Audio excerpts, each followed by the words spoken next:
Hello everyone, welcome back to my channel. এখন আমরা আছি বৃন্দাবনে। আজকে যাচ্ছি বৃন্দাবনের স্ট্রিট শপিংয়ে।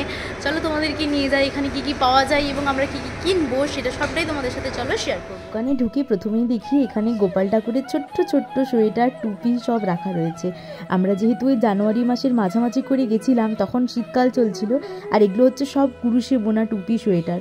আর তার পাশেই ছিল এই অজস্র বাঁশি, প্রত্যেকটা বাঁশিতে একটা করে ময়ূর পালক লাগানো, তার সাথে বাঁশিগুলোতে লাইট জ্বলে, এরকম সিস্টেমও করা আছে। খুব সুন্দর বাঁশিগুলো ছিল।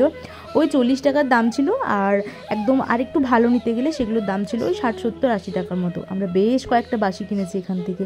আর ওই দোকানটারই ভেতরে রয়েছে এরকম ছোট্ট ছোট্ট দোলনা, গোপাল ঠাকুরকে দোলানোর জন্য, শয়ন দেওয়ার জন্য। আর এগুলোর কথা কি বলবো, কানের তো আমরা যেখানে যাই সেখানেই পেয়ে যাই। আমি এখানে বাঁশিটা বাজিয়ে দেখছি যে বাজছে কি না, তো না, বেশ ভালোই বাজছে। আর ওই যে দোকানটাতে জিনিসগুলো দেখালাম, ওই দোকানেই রয়েছে ঠাকুরের তোষক, লেপ তোষক, শালগ্রাম শিলে রাখার জন্য যে তোষক লেপের প্রয়োজন পড়ে, তো সেগুলো ভাবছি এখান থেকে নিয়ে যাব, বৃন্দাবন থেকে নিয়ে যাব। ঠাকুর বৃন্দাবনের জিনিসে শয়ন করবেন। তো এই তোষকগুলোর দাম বলছে ওই 60 টাকা করে, তো দাম কমিয়ে 50 টাকা হয়েছে। এই যে দেখুন, এগুলো একদম ছোট্ট ছোট্ট, তো এরকম বিভিন্ন কালারের রয়েছে, আমরা এই কালারটাই নিলাম। আর দেখতে পাচ্ছেন কি সুন্দর মাথার মুকুট রয়েছে এখানে। এই মুকুটগুলোর দাম ওই 40 টাকা করে। আর এই যে বৃষ্টি শুরু হয়ে গেছে, আর দূরে দেখা যাচ্ছে ওইটা হচ্ছে ইস্কন। তো ইস্কন টেম্পলের সামনেই আমরা এই বাজারটা করছি। এখানে কাছাকাছি দুটো বাজার রয়েছে, একটা হচ্ছে এখানে আর একটা হচ্ছে প্রেম মন্দিরে। অসম্ভব পরিমাণে বৃষ্টি পড়ছে, যার জন্য দোকানপাট সব বন্ধ হয়ে যাচ্ছে একের পর এক। তো এখানের এই দোকানটা হচ্ছে জামা কাপড়ের দোকান। এখানে রাধার ড্রেস রয়েছে, আমি একটা নিয়েছি, ওটার দাম নিয়েছে ওই 1000 টাকা মতো। তো এই দোকানগুলো না আস্তে আস্তে এরপর বন্ধ হয়ে যাচ্ছে, সামনে কাউকে দাঁড়াতেও দিচ্ছে না, এত পরিমাণে বৃষ্টি পড়ছে। আর লোকজনের ভিড়ও হয়েছে অনেক, দেখুন কত লোক দোকানে দাঁড়িয়ে রয়েছে। আর ওই রাস্তার পাশে যে ঠেলা গাড়ি রয়েছে, ওখানে আমি চুড়ি টুড়ি দেখছি। এখানেও দেখুন একটা বাঁশি রয়েছে। আমার মাকে, শাশুড়ি মাকে ডাকছি যে ওদের যদি কিছু কেনার থাকে তাহলে এখান থেকে কিনতে পারে। ওই হাতে যে ব্রেসলেটটা পরে আছি না, ময়ূর পালক দেওয়া, এটা আমি কিনেছি। এটার দাম নিয়েছে আমার কাছে 40 টাকা মতো।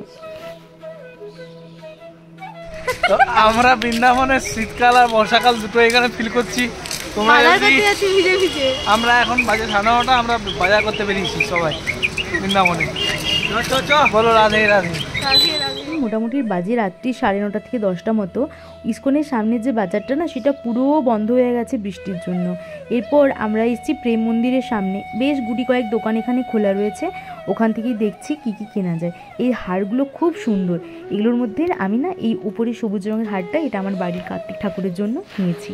আর এখানেও রয়েছে প্রচুর ড্রেস, তার সাথে রয়েছে ঠাকুরের বিভিন্ন রকমের মূর্তি।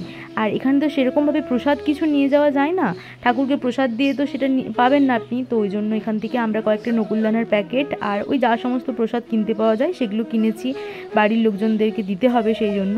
আর এখানে যে মূর্তিগুলো, ছোট্ট ছোট্ট একদম মূর্তিগুলো, এই যে দেখুন, এগুলোর দাম হচ্ছে মোটামুটি ওই 150 থেকে 200 টাকার মধ্যে।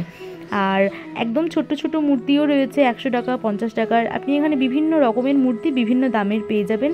আর সেদিন যে বৃষ্টি হচ্ছিল বলে, দোকানপাতি কম খোলা ছিল বলে আমাদের কাছে প্রচুর দাম নিয়ে নিয়েছে, সেটাও কিন্তু একদমই নয়।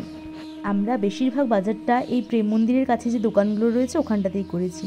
দেখলেন রাধাকৃষ্ণের কী সুন্দর মূর্তিটা, ওগুলোর দাম হচ্ছে 400 টাকা করে। আমরা 3-4টে মতো কিনেছি বাড়ির জন্য। তো আমরা এখানে কেনাকাটি করতে থাকি। আজকের ভিডিওটা এখানেই শেষ করলাম। ভালো লাগলে অবশ্যই একটা লাইক করে দেবেন।